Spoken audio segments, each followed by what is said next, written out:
Bienvenue les amis, j'espère que vous allez bien.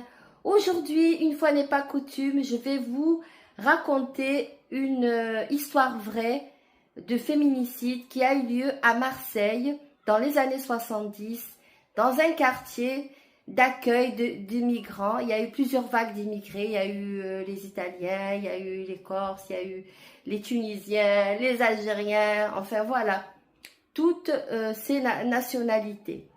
À l'époque où la France donc accueillait pour de la main-d'œuvre. Et justement, Nabil travaillait pour une société de bâtiment.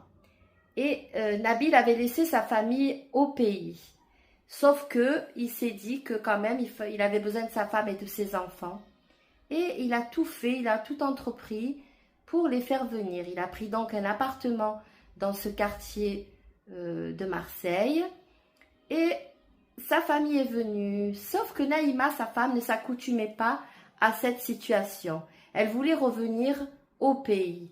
Son mari a eu des soupçons. Il s'est dit, si elle retourne au pays, c'est qu'elle a un amant. Donc, je vais un peu surveiller ça de près. Lorsqu'il allait au café, il entendait des histoires d'hommes trompés au pays, d'hommes qui étaient ici à Marseille, en France, et qui étaient trompés par leurs femmes.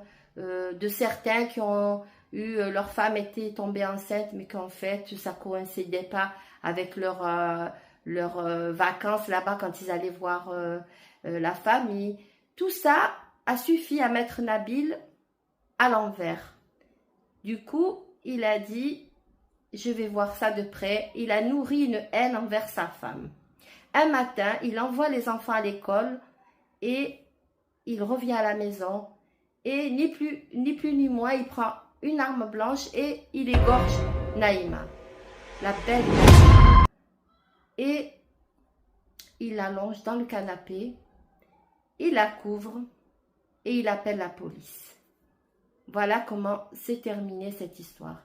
Ils ont donc laissé, parce que lui est allé en prison et elle sous terre, paix en son âme, et ils ont laissé des orphelins, des enfants traumatisés par cette situation. Que pensez-vous de cette histoire? Vous dites-moi si ce format de féminicide, crime, vous a plu. En général, je fais du paranormal, mais j'ai vraiment voulu partager cette histoire avec vous, en sachant que de toute façon, le diable murmure dans les oreilles de l'homme lorsqu'il doute de sa femme. Abonnez-vous et likez si ce n'est déjà fait. À très bientôt.